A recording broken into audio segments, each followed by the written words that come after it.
Everyone seated. We'll call the meeting to order. Please call the roll. Hallie, Yes. Flournoy, Here. Revelinsky, Yes. Rasmussen, Yes. Hamilton. Yes. Are there any additions to tonight's agenda? Okay, then we'll consider our consent agenda. There are 4 parts to it. First is approval of minutes of the August 10th council meeting. A second resolution, a promotion in the wastewater department. Lauren has received his grade 3 license, and so we're promoting him.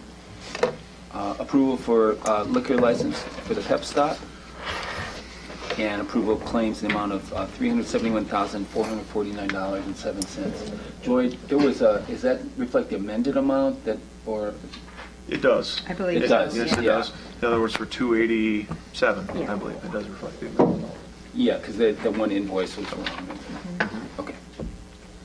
So, yes, the mic like that, is it better? Okay. All right, so we will entertain a motion for approve the consent agenda. Move to approve. Second. Moved by Rasmussen, second by Flournoy. I would like to say one thing. I'd like to congratulate Lauren Franklin on passing his grade 3 operator's test. That's a tough test to take and pass, and I think he did an outstanding job.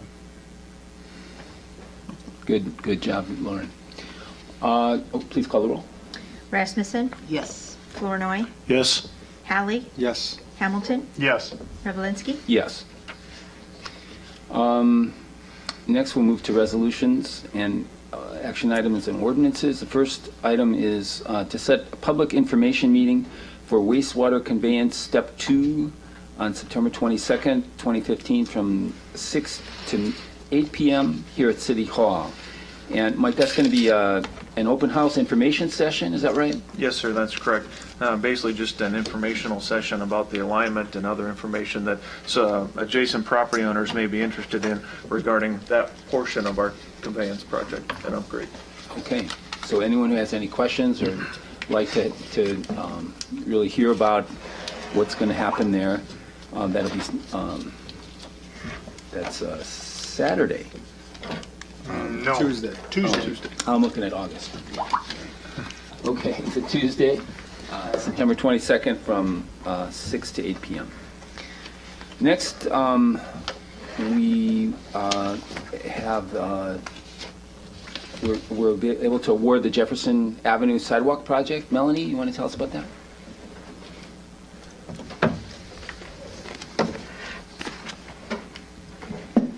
The Jefferson Avenue sidewalk project goes from mid-block of 6th and 7th up to 9th Street. This project, $25,000 was received from the Wellmark Foundation. And so a majority of this project will get paid for with the grant. We sent out notices of the project to about 16 local contractors, people who do driveways and things like that. So we tried to get the presents out to the community. We only received 2 bids, or the city only received 2 bids on this project. The low bid was to Prosper Companies of Fairfield for $27,781. The second bid was from Wesley Barton of Mount Pleasant for $29,474.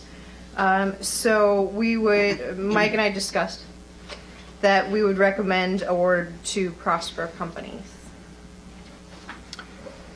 Mike, you have a comment? Councilman, if I may, this, just to refresh the council's memory, we did receive a grant for $25,000, which we have receipted. So there would be additional expenditures over and above that grant, which I would recommend taking from the sidewalk fund. So just to know that is additional of what we received for the grant. What do we have in the sidewalk fund right now? Approximately $149,000. Okay.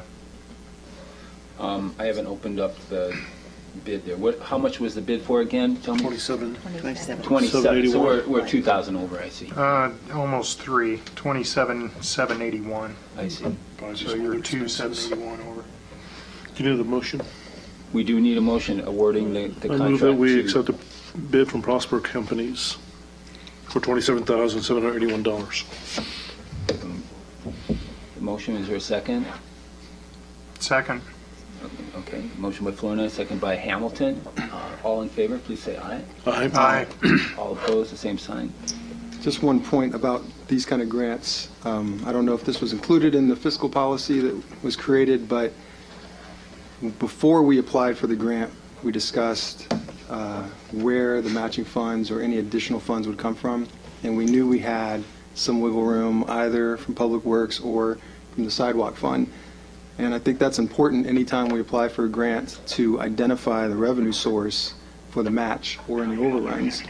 Because if you consider it free money, but then you don't have that revenue source, I think in the past, some of the projects that we carried debt from were done that way, where we assumed we would have the funds, but we didn't identify exactly where they're coming from. So there's another grant available for $10,000. We're already looking into another potential safety upgrade for pedestrians. But again, we won't apply until we have a total project cost and the balance identified, the balance of the total identified, exactly what fund that's going to come from.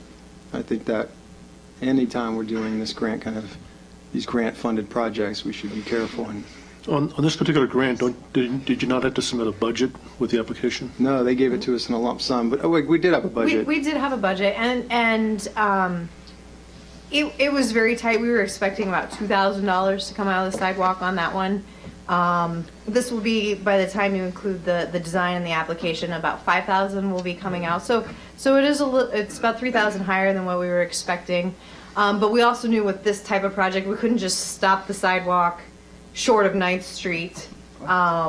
It wouldn't make much sense to get that far and not go ahead and spend the rest. And so that's why what Michael said, we had discussed how we can make sure we get all the way to 9th Street and not have to stop early.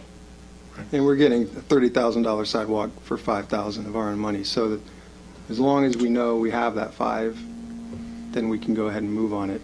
I just want to put that out there in terms of moving forward. We don't just accept grants without identifying that. Good point, Michael. Thank you. Next, we have a public hearing regarding the extension of duration of the leasehold at the airport hangar. Is there anyone here to speak regarding that? Okay, seeing no one here to speak about it, Bobby, would you like to come up and Yeah, nothing's different than I did. come on up to the mic, and we'll just. Exactly the same as when I was here 2 weeks ago. Nothing's changed. Nothing's changed. Nothing. The thing is, we just offered the public a chance to give input, and no one Yeah. came to give input tonight. So, But I'll be glad to answer any questions if you have them. okay. Yeah, because our next item will be to Yeah. authorize this extension of leasehold. But maybe you want to just give us in a nutshell what this is about? Yeah, this is extension of the Fairfield Hangar LLC, which is owned by, the leaseholder is Cambridge and Jonathan Rudney and Raphael David. They're the 3 leaseholders. What you're doing is, as I explained last time, you're extending their lease out to 2040, and they wanted a little extra land, which I showed you the dimensions, to have a parking lot. They're going to build a new hangar, 60 by 50, and that will revert back to the city, the land and the 2 hangars in 2040. So it's a good deal for the city. They're buying a new airplane. Actually, they've already purchased. They're doing a pre-buy on an airplane as we speak, a turbine airplane, Cambridge. So it's really good for the airport. It's good for the city, and it just shows that Cambridge is growing and they need the airport, and this will be another airplane for them. Good. So it's real good. All right. Well, given that report, then we'll entertain a motion to approve the resolution authorizing the extension of the duration of leasehold for this airport hangar. I would move that we approve. Second. A motion by Rasmussen, second by Flournoy. All in favor, please say aye. Aye. Aye. All opposed, same sign. Okay, motion passes. Next, we have consideration regarding the facade improvement easement for 2 different properties. Melanie, you're going to help us with that? Well, I will give you an update on the facade project, and then if any help, John will have to do that. So I've been meeting with several of the property owners, getting them to sign 2 documents, and those are attached to your agenda. The first document is owner's acknowledgement of the project, which includes the maximum dollar amount that they have to contribute to the project. It's basically a contract between the city and them to say that they are going to proceed and that they're not going to back out from this point. The second document is an easement. The facade improvements will take place with one contractor. One general contractor. That contractor will have a contract with the city. So the easement is allowing the city's contractor to do the work on those individual buildings. It also notes in that easement that they are not getting compensated for the easement, that this is a donation, so to speak. So far, I have met with the 2 people listed here. I met with them last week and got them signed. Met with 2 more today, Elks and Neil Cunningham of Park Street. Futon? What? Futon? The futon store, yeah. So I met with those 2, and they've also signed up. So we've got 4 people signed up. The rest of the property owners, I'm still arranging meetings. It's not that they are definite no's. It's just I haven't gotten them to yet. So at the next council meeting, we should see several more items on here. But after this step is done, then the architect will complete final design, and we'll be bidding later in the fall, maybe towards the end of the year, so that the work can happen in the spring. Melanie, question? I was going to ask if you need all the property owners to sign on before anything can start. The grant, to fully utilize the grant, we needed 12 buildings. We may not get to the 12, but the dollar amount that the people are proceeding with is less also, so the city's not going to be fully utilizing the grant. I am going to probably start kind of a cutoff somewhere middle of September, end of September, of saying if you don't sign these documents, by then we're proceeding, because we really can't hold the project up much longer without risking running into the deadline of the grant dollars. So does that leave buildings without facade changes and others with new facade changes on them? Yes. So we'll look like a big mishmash when we're done. That probably would have happened anyway, because not all the property owners were on board in the very beginning. Less of a mismatch. It's called eclectic. Yeah. No, Melanie, I was just going to ask. It's called unfinished. Right. Is what it is. And yeah. Our city's a work in progress. But Melanie, I was just going to ask regarding Elks. I was really glad to hear that they're one of the participants.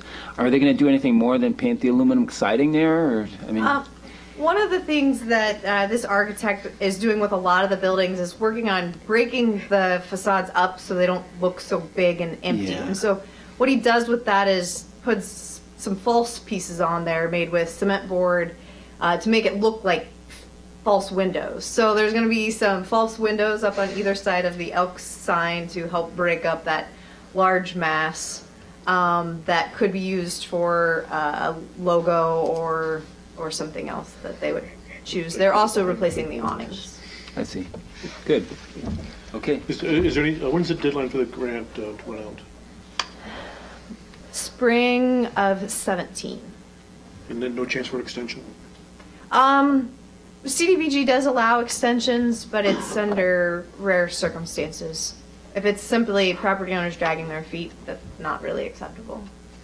Last question, the city's contribution, will it be smaller because the total project is going to be smaller? We need to get all the property owners signed on the bottom line as to what their project they're actually going to undertake before we can finalize that. Okay. Finalize the whole just grant package and everything like that. So we have two oh, go ahead, sorry. So our expenses will be proportional to the participation by property owners. I'm not familiar with the relationship of the city's contribution, so I'll just say I'll let the CDBG administrator answer that when we get all the property owners. It was 10% of the total I grant. thought we were doing a match. Yeah. And it wasn't just a block amount going into the grant, but we So were the matching. grant was $1 million. It money was coming supposed to be $1 million match from the property owners, and then 10% of the grant amount, $100,000 from the city, which we think we took from loss last year. So it's already allocated. And that's my understanding of how it works. I just don't feel 100% Yeah. confident of saying, yes, your dollar amount will go down until I've had a chance to talk with the grant administrator. Makes sense. Okay, any other questions regarding this topic? Then we have two resolutions before us here. Should we take them separately, I guess? We'll take them one by one. So first we have resolution for the facade improvement easement at 50 to 52 West Burlington Avenue for Pam and Harry LLC. So moved. Move for approval by Flournoy, Second. second by Hamilton. All in favor, please say aye. Aye. Aye. Opposed? Next, we have the resolution pending for the facade improvement easement at 57-59 East Broadway, that's owned by Hal Goldstein and Rita Sachel Goldstein. So moved. Second. Move for approval by Hallie, second by Flournoy. All in favor, say aye. Aye. Aye. All opposed? Okay. Next, moving on to the amending the resolution authorizing and providing for the issuance of $3,775,000 general obligation capital loan notes, Series 2015, and levying a tax to pay said notes, adopted January 26, 2015. So this is something that we already adopted back in January, Joy? You want to walk us through this? Yeah, this is a real minor thing that happened. It was, the payments did not change. Everything stayed the same, except the bond agency that handles our note, it was a percentage error. There's 4 different banks involved, and the percentage was not distributed correctly. So they had to go back and redo the paperwork. Just very, very minor. We wouldn't even have known any different, but It doesn't affect any of our It does payments. not affect It's just anything, no. allocation between the banks. Right. That's being changed here. right. Okay. I entertain a motion for approval. So moved. Second. Moved by Flournoy, second by Hamilton. Please call the roll. Flournoy, Yes. Hamilton, Yes. Hallie, Yes. Rasmussen, Yes. Rivalinsky. Yes. What do we call the roll on this resolution? My prerogative. This one sounded important, so that's why I called the roll. If it was maybe legally someone, I don't know. Next, we'll go to our ordinance 1133. This is designating amendment number 1 to the Fairfield Commercial, Industrial, Residential, Urban Revitalization Area of the City of Fairfield, Iowa. This is our third and final reading. Someone want to remind us what this is about again? I Mike? will, Councilmember. This amendment to the urban revitalization area will basically amend 4 areas. One is that it adds a multi-residential property exemption schedule to the revitalization area. So essentially, it allows multi-residential properties to take advantage of our revitalization program. It also changes the legal boundaries of the city of Fairfield. So it updates an error that we found in the legal description and the language.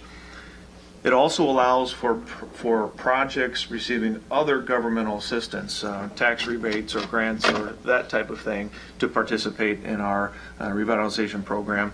And it extends the deadline. Essentially, it removes the deadline and there is no sunset. It would have to be repealed by the council in order to end the urban revitalization program. So those 4 amendments, in a nutshell, are the changes to the program.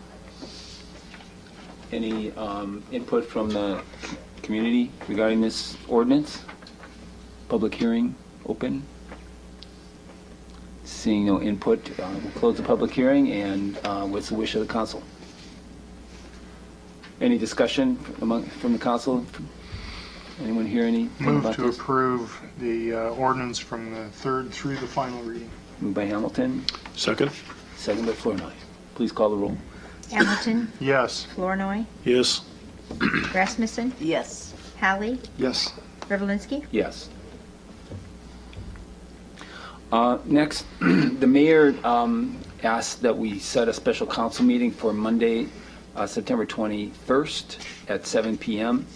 And Mike, you want to discuss what the topic will be on that? Thank you, Councilmember. Yeah, the topic will be, we will have Travis Squires, who is our municipal financial advisor with Piper Jaffray, here to discuss the recent bond downgrade to the city of Fairfield, what it means to us, and basically his recommendations for moving forward and how we improve our bond rating looking in the next 5 years. So we felt it'd be prudent to address the topic and provide the public with an opportunity to ask questions. The council will provide opportunity to ask questions, and basically all get on the same page with respect to our recent bond downgrade and how we move forward from here. Good. I don't know if this requires a resolution. I guess we all just agreeing to meet at that time, and we'll publish that notice. So next we have a report from our city attorney, John.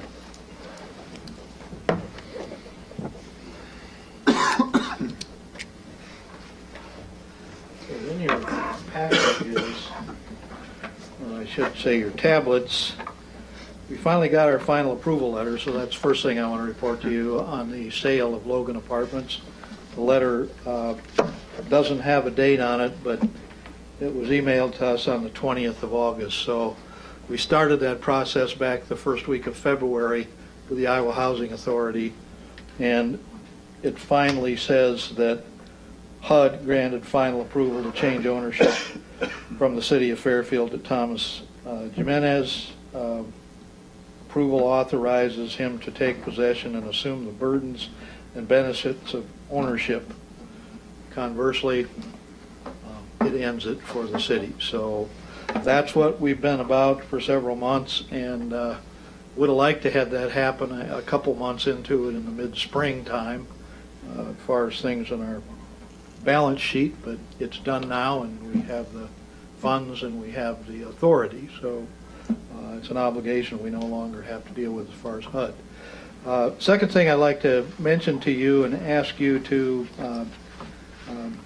help us with has to do with the city property that Mike Harmon and FIDA, working with a group called Red Cannon Expeditions LLC, who've had some press lately about an idea they have as far as fabricating a type of camper on RV vehicles. Basically, you've probably seen a couple of Jeeps driving around town with an apparatus on the top that can pop up to a camper type sleeper and so forth. I think there's been maybe a picture or two in the paper at some time in the past month. But our MRC recycling center building that formerly was gifted to the city, and then we had a 2-year leasing agreement with MRC, and then it went vacant, is the subject of a pending sale offer. The situation with the property, we had it appraised. We have tried to sell it for about 3/4 of a year without many bites at the appraisal value.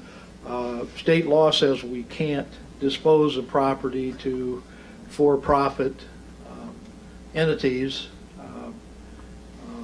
at an advantageous or gifted rate, so we have to show where the consideration is, where the money is. If we're doing some kind of deal, we have to show how it benefits the community, what is there for us as far as passing it on for something less than the appraised value.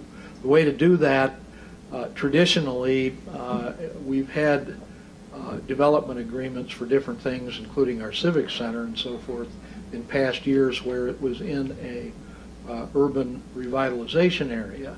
And Chapter 403 of our code has probably 10 pages of fine print as far as ways that you find that you have a working possibility of something good happening for the community with that kind of a development agreement. This area where MRC Recycle Center was operating isn't in one of those revitalization areas. So what we've done instead is gone to another part of the state code, Chapter 15A. And Chapter 15A allows you, if you can make findings that this is going to derive some benefit for the community, that can be jobs, it can be retaining employment, or a production facility, a manufacturing operation, or growing the same in the entrepreneurial spirit. And if you can make those findings under 15A in the subsections, you basically do a development agreement that is sort of like the 403 urban renewal or urban revitalization development agreements you've done in the past. As far as I know, and I've been around for 25 years looking at things like this, we haven't had a 15A development agreement that you've approved before. So it won't look a lot different. In fact, it'll be shorter. And that probably, when you look at this agreement that we're going to talk over with you, hopefully at the next meeting, it may not seem like it's that short. I mean, I think it ended up about 8 or 10 pages, didn't it, Mike? Mm-hmm. But we've had confirmation from the person that's interested in developing this and putting his production facility out there that the agreement we put together, which has a number of conditions in it, that will show us consideration for jobs, for business growth, and so forth, that will benefit the community. The terms we put in it didn't push him away. And essentially what we're going to show you when we talk about this formally in front of you for a public hearing is that you're going to get a low price cash offer, probably a third or less of our appraised value. But you're also going to get commitments to overhaul some things that were vandalized in the building previously. For instance, the copper wire got cut out, that sort of stuff. That's going to be put back in so the building can be serviced by utilities again. That's a commitment that the developer will make. There's going to be installation of fabrication and manufacturing facility inside the building. That's a commitment the developer will make. There'll be a commitment in the immediate future to at least a couple of jobs being created while that's going on, and within the next year or two, 10 jobs at least. We believe it'll be more like 20. And a commitment that they produce a product line that they've represented to us. So all of those things will trigger certain things that have value to the community. What we'll ask you to do is go along with the development agreement proposals, which give this developer credits for these items that he commits to do. At the same time that those commitments are made and those credits are earned by him, he will basically be earning the deed we are going to propose you give him. And that deed will have a reverter clause in it, so if he doesn't perform, it comes back to us. It will have provisions in it that there are some things he can't do. If he would do an assignment for benefit of creditors or do something along the line of a trail down to bankruptcy, it comes back to us, or he owes us. He can't do that. He's agreeing not to do that. So there'll be things in there that protect our interest in the property. We'll be proposing a special warranty deed that has a bunch of conditions in it, as I described, and that will all be set out in the development agreement also. But what we need to do, because this is also time sensitive, this person has contracts to build his new product. We're going to ask you, if you will tonight, just in your minutes, reflect that you're going to have a public hearing on this proposal to sell with this development agreement on September 14th. September 14th is your first meeting in the month of September. It will give us an opportunity to get at least 10 days notice into the newspaper about this. We have the development agreement already put together. It won't be signed by anybody yet, but it will be there for the signing if you go along with it. And it will be on file here at City Hall so the public can come in prior to the hearing if they want to look it over. If anybody else is interested in the property, what we usually do and this is part of the newspaper notice that we'd also ask that you authorize tonight, the ordinary course for selling of city property is under the code 364.7. You're used to that as far as having to do it with a noticed hearing, and that part of it would still be the same. Anybody in the public that's interested can come and either be in favor of or against that particular sale, or they can actually turn it into a bidding situation if they'd like to make a proposal different than what we have in our development agreement proposal. So that's all in store for the 14th of September.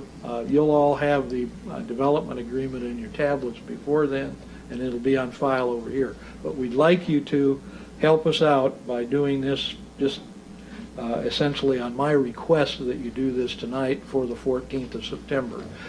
We will have a resolution for you to look at if you decide to do it on the 14th. Plus, we will have the agreement itself that you can pick apart and the public can pick apart. So, yes, John? I was just going to ask if you would kind of restate the thing that you want us to vote on here right now. I'd like you to move to set a public hearing for September 14th. Yes. To consider a sale of the, I'm just going to call it the MRC site on West 23rd Street in the industrial park, and the development agreement supporting that sale for the 14th of September meeting. Okay. So, And to authorize the clerk and the administrator to give public notice of the hearing on the sale and on the development agreement. so we have a proposed resolution. So moved. Moved by Flournoy, Second. second by Hamilton. All in favor? Aye. Aye. All opposed? Okay, so Okay. we've done it, John. All Thank right, you. Thank you very much. Okay, next we have the annual library report. Rebecca Johnson is here, our library director, to walk us through that. Does anyone have a copy? No, we don't have. Here's your code. I have Now one. you have three.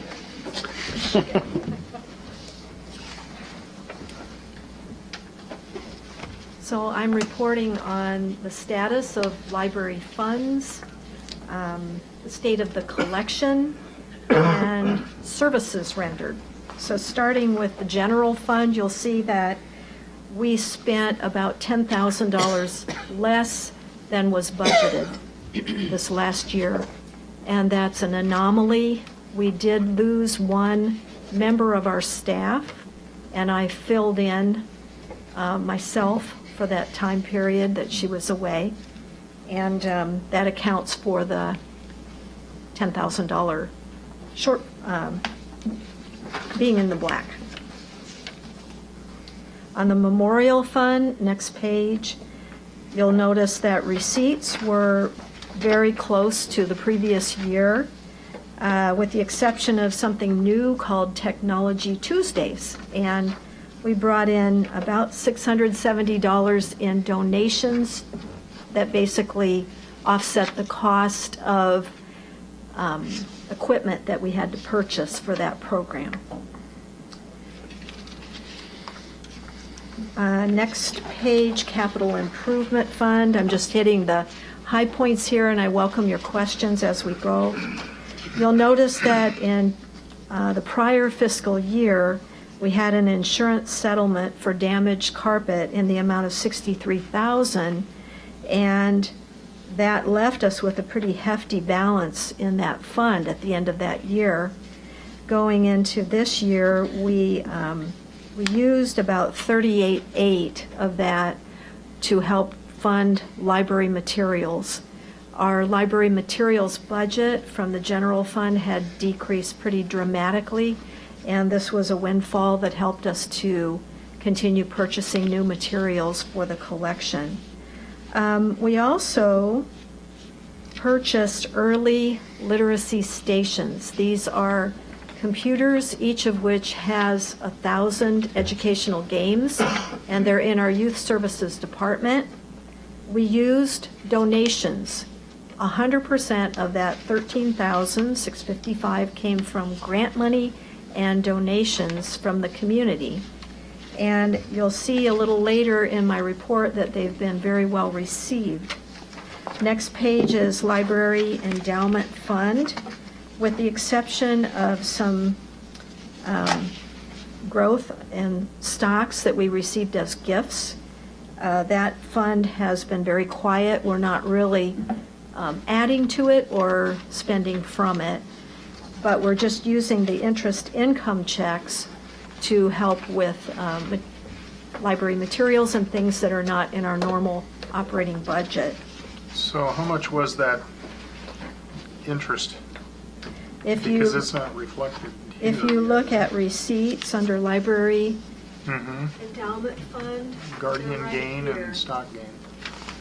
So, So that's strictly interest income on donated mutual funds and stocks. What's the balance of the funds? How is it invested?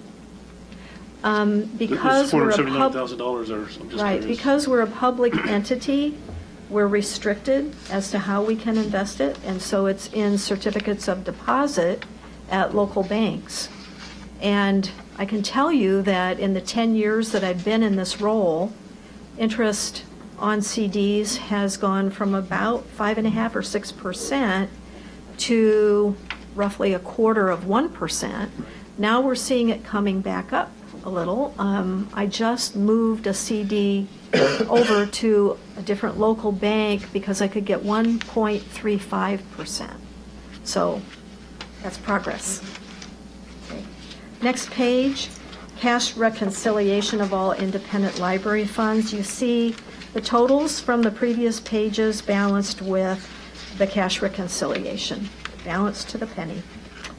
And then we have our rental house. We did transfer $5,000 from the rental house over into the capital improvements fund this last year, and we ended up with a balance of $6,300. We have made some improvements to the roof.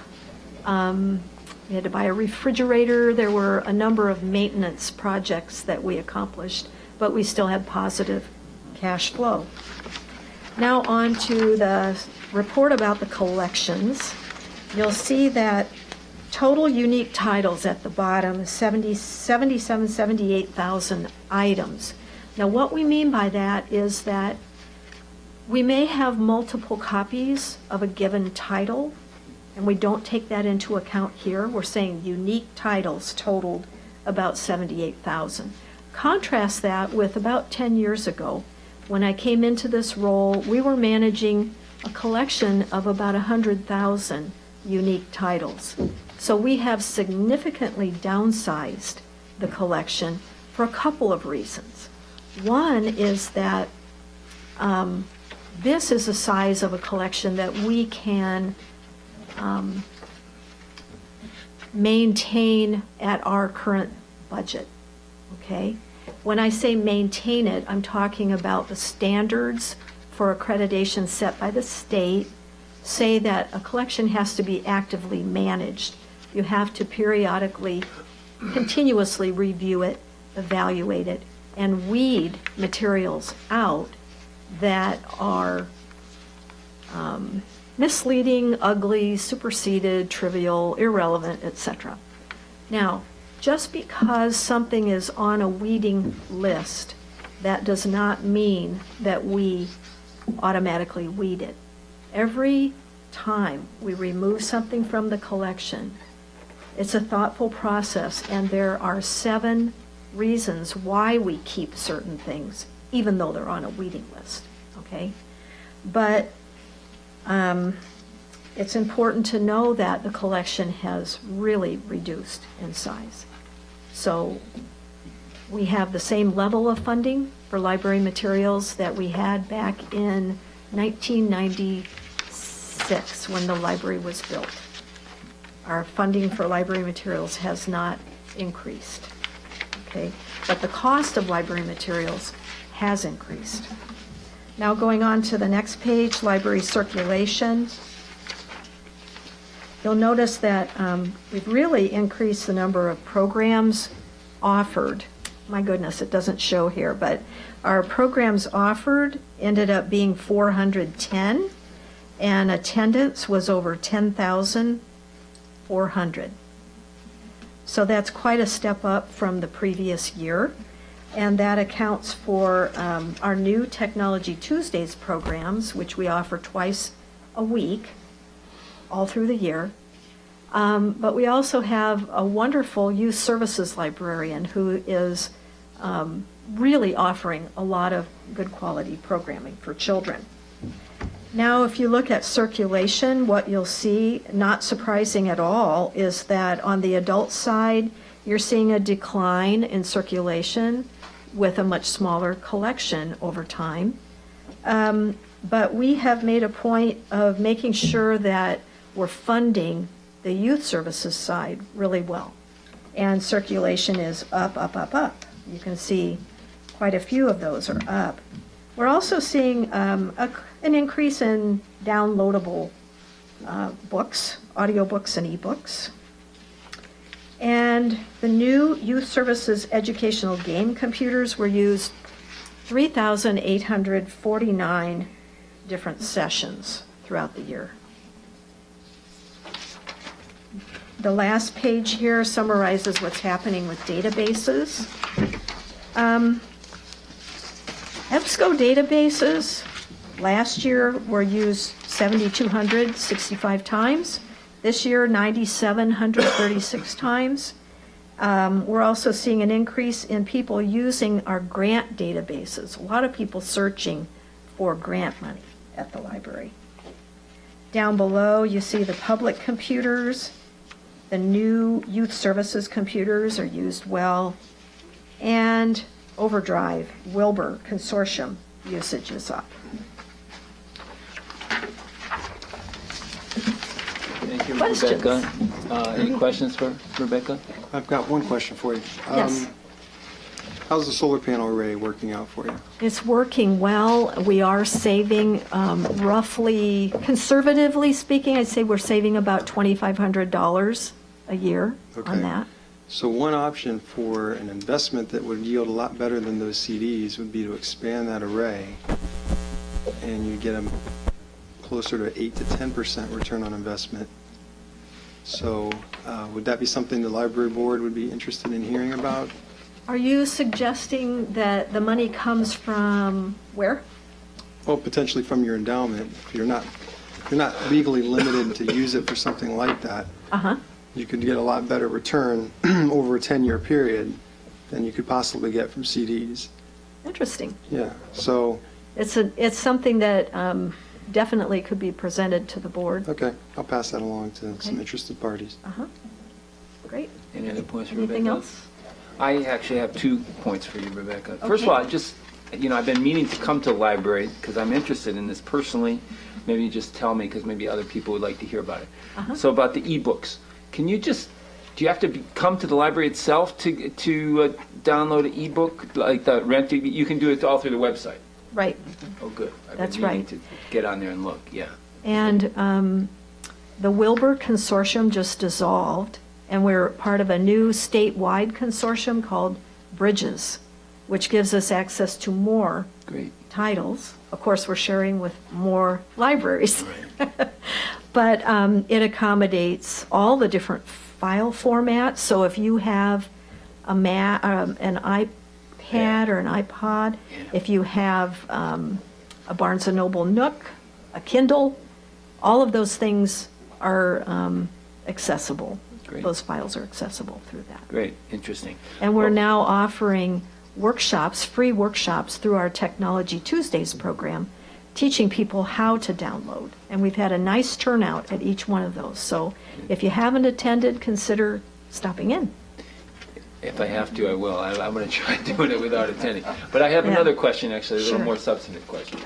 I noticed you got insurance settlement regarding some damaged carpet, Right, but I don't see any money to fix those damaged carpets. So right, we spent the money on other things that are precious to us. right. What about the carpet? I mean, Good question.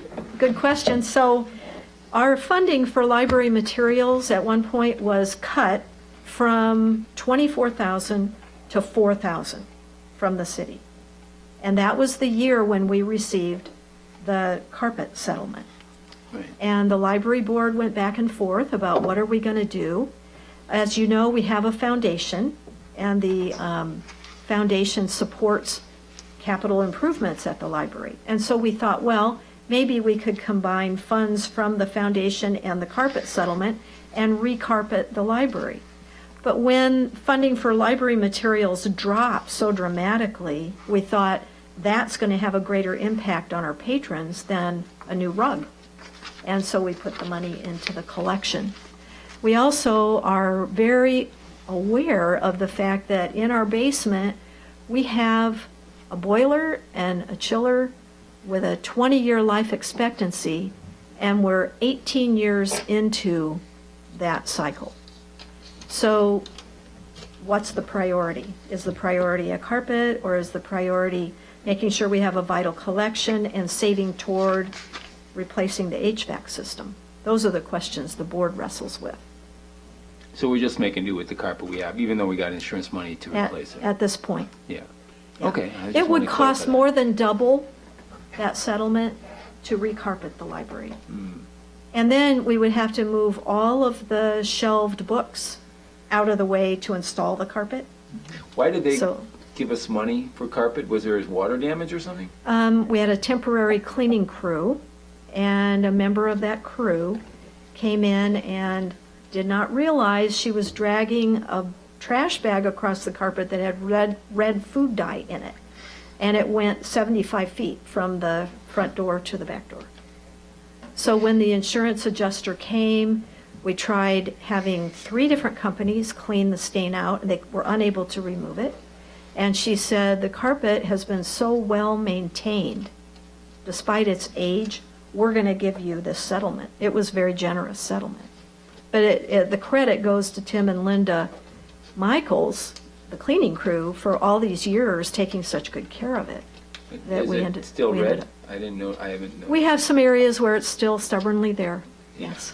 Okay, all right, enough on that. Thank you. Yeah. Any other points for Rebecca? Someone over here had a question. Was Doug? that you, I Doug? was to ask you about the endowment fund. Is that gifted monies to the library, Yes. separate from the foundation? Yes. The endowment, there are 2 endowment funds. There's the old endowment fund. Think of it under the umbrella of Fairfield Public Library, okay? That is considered to be public money because it was donated to a public entity. So that money has to stay where it is. We can't invest it in vehicles that would have a higher rate of return because that would be illegal. So we invest it in certificates of deposit with local banks.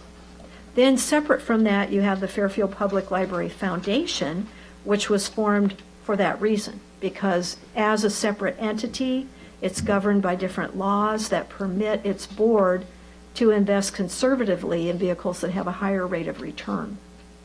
So we've done much better with the foundation than we did with the CDs. It was a smart move. And we're really lucky that we have that community ownership in the library. It's quite a trust that people have put in us. It's been very well managed. We've had good people on that board, and they've handled it well. Rebecca, it's a really good report. I hope we have electronic version that will go on our website. It Would you usually- like me to do that? Yeah, Okay. usually these are included in our packet that people can access if they're interested. And so, Sure. yeah, maybe you could give it to Rebecca and she can add it to the minutes bet. here, to the agenda here. That'd be great. So I'll entertain a motion to accept the report on the library report. I would move to approve.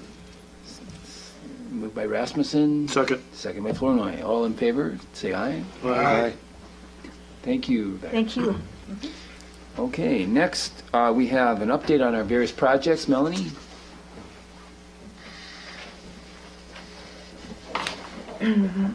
All right, I'll just hit a few of the highlights and stop me if you have any questions.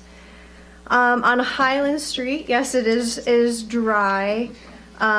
Unfortunately, the contractor is was a father-son business. The son of the business passed away this last Thursday.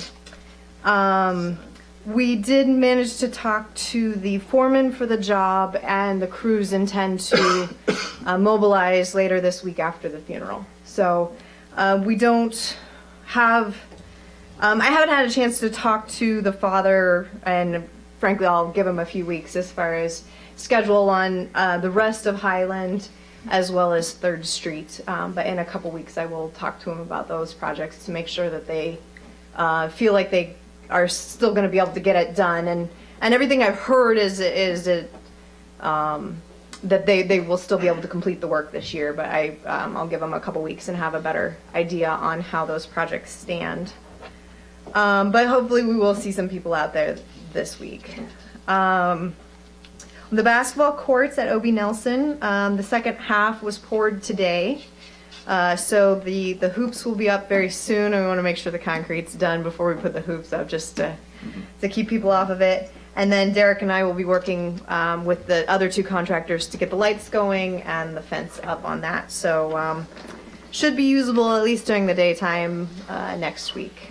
I had a question about the surface. Is it just going to be left kind of generally rough cement with the painted lines? Yes. Okay. The lines are going to be painted by Park and Rec, and with it being so late in the year, they may wait until the spring to actually get the lines painted.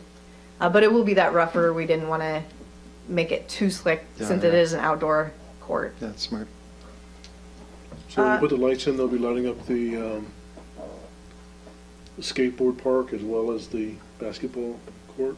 I'm sure they'll have some residual light, but they're not directed towards the skate park. I'll say that the way the poles are laid out and the size of some of the components will make it easy to add lights for the future in the skate park. But until there's a funding source for that, we just did what we could to prepare the site. The poles are up. It's getting the power to the poles. We didn't want to put electric wires until we knew all the digging was done out there. But so the Musco was contacted that we're ready for the lights to be connected here soon. The facade project I updated you on, and the sidewalk are kind of the other active ones. We'll have some water main and some streets going on yet this fall that we'll have more information as those projects progress. Any mention about our rec center? Yes, so I wrote a little bit on here, but as you can tell, the steel is going up on the west side of the building, so you kind of get a feel for how big and tall the gyms are going to be. The east side the lobby is nearly enclosed, so you won't be seeing quite as much work going on because it will be on the inside, but they are starting to work on the offices and stuff on that interior. As far as the site utilities, all the site utilities are in with the concrete, the site grading, and the seating. May occur yet this fall, but maybe into the springtime. And then the north parking lot, which was part of the sponsored projects funds, as we are waiting to find out what happens with RD, we will start discussing then what happens with the north parking lot. That was planned to be this spring anyway, so that the contractors aren't damaging the pervious parking lot while trying to get this done. So we're still looking at spring. It'll just be once we hear about the RD money that we'll decide what happens with the funding source of that. What is the timeline hearing back? I've got a report on that here shortly. Okay. Anything else? Thank you. Thank you, Melanie. Mike, you got some things for us? Couple items, thank you. One, our aquatic center will be closed September 2nd, 3rd, and 4th for its annual maintenance, reopen again on the 5th. And then Melanie, how timely. The city just found out today, and I'm very pleased to announce that we were successful in our grant application. We're awarded $2.593 million for step one of the conveyance project. So that's a very big step and some very positive news for this community, and certainly something that our customers will appreciate. So, How much did we apply for? we applied for the full $7 million for the step one project, and we're awarded $2.593 million.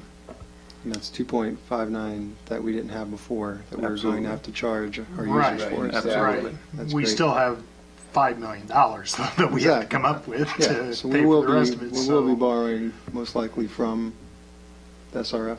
For step one, yes, we'll be borrowing, not from SRF, No. from USDA. Okay. Right. Right.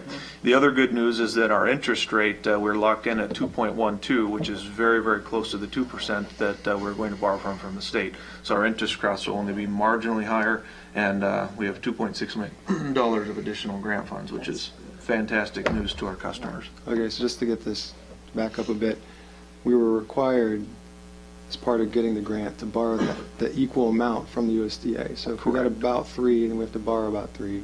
But the balance of that, where's that going to come from? This will be a complete financing package, so the entire $7 million will come from So we'll USDA. borrow more than equal amount, we'll borrow a little Right. more. Correct, Okay, so not from SRF, right. which puts Right, all which- those sponsored projects Yeah, off the table right now. Oh, right. Correct. So we need to have some more investigation on how we can use that USDA grant money that we just received in order to try to move along some of the sponsored projects, but we're going to have to Cut back. look at cutting back on that. So the USDA grant funds can only be used for the conveyance. None of the grant funds can be used for sponsored projects, Ah, just so just we to be don't- clear. We don't Yeah. get any, Right, right, just for the conveyance portion. which means new funding for the parking lot at the rec center. So none of the grant or borrowed money from USDA can be used for, Correct, oh, interesting. correct. and is it a requirement Correct. that, as Michael was pointing out, not just an equal amount of, that they're giving us? In other words, we couldn't go with the last 2 million with the SRF. Right, it's a finance package. You have to do the whole Right. package with Yep. it. Right, And that'll that be was, the- that was one thing that was brought up when we talked about making this application. We also spent an extra $100,000 in research that we had to provide for the grant application. So we've already been deeply vested in this. This Right. is something that we were all told of, that the sponsored projects were probably going to go away when we went to the USDA grant. And it was felt that, you know, having money that can be forgiven is better than borrowing amounts in order to do all of these extra things. So if we really want to do those, we're going to have to figure out a way to be able to do that. And there are 2 or 3 of the projects that I feel really need to have some input from the city on, but not all of them. So was there a group working on the sponsored projects? Yeah, We- there were groups working on it. The soils conservation, would you do this for me? The people that were meeting in the pre-application phase include the Ottoman Society, the Sierra Club, the Jefferson County Soil and Water Conservation District was a co-applicant, the city, the Trails Council, and See, it's a long list. that's about it. Yeah. And the University Water Quality Club. So at this point, because we're not doing any funding, SRF for step 1, and we're going to apply for USDA for our other steps as well, so potentially we may not be borrowing any SRF funds. At this point, we should look at that list of sponsored projects and just start whittling it down to the bare necessities of things like a Right. parking lot that we need rather than the other things which were wants. And we have been in communication with all of the involved parties to let them know that this is potential. So we've been sort of preemptive, and they're aware that it's a possibility. Okay. And we hadn't taken the physical time to start that discussion until we had answers. There was no reason to spend the time if we weren't going to get the grant money. So now that we have that, that will be, we'll get Next the step 1 going and bid and under construction, or not under construction, but at least bid, and then we'll definitely start those conversations. So what was the grant total again, Mike? 2.593 million. So that was a good investment of $100,000. Absolutely. Absolutely. So about a third of this project now will be paid for. Of with- step one. Of step one, Right. step one. We project. still have the plant project, which was, what, $17 million approximately? And we have ability to apply for that as a separate grant, right? Right, So there's, right. It'll be another grant application from the USDA again. And then we're moving forward, as you saw earlier tonight, we approved a public hearing for step two. And that will be applied for through USDA for grant funding, so. And the next cycle's in October, I believe, right, for the, We have actually started the application for the plant. Step 2, we will wait until next fiscal year. so is the plant part of step 2 or 1? Or is it separate? Separate. It's a separate, So step 1, step 2 are conveyance. Right. Plant is separate. right. Okay. Get this stuff straight. There you go. That's good news. It does Okay. leave us in a predicament, though, on On the what's sponsored going to projects. happen Yeah. from here. but all in all, it's good news because it means less on our water bill ultimately in the long run, right? Less than there would have been. That's Than there would have a been. possibility, yes. A possibility. That is the a idea. possibility. I'm not going to say it's definitely going to happen. I'm not because I saying don't it's going think down. any of us I didn't say it's can going say down. that. I'm saying it may not go up as much as it would have had to in order to pay for this That's- expensive system. That's a fair statement. Thank you. Mike, any other points for us? I think that'll be all. Okay, so seeing no further business, we'll entertain a motion to adjourn. Move to adjourn. Moved by Hamilton, second by Flournoy. All in favor, say aye. Aye. Yes, sir. Hey.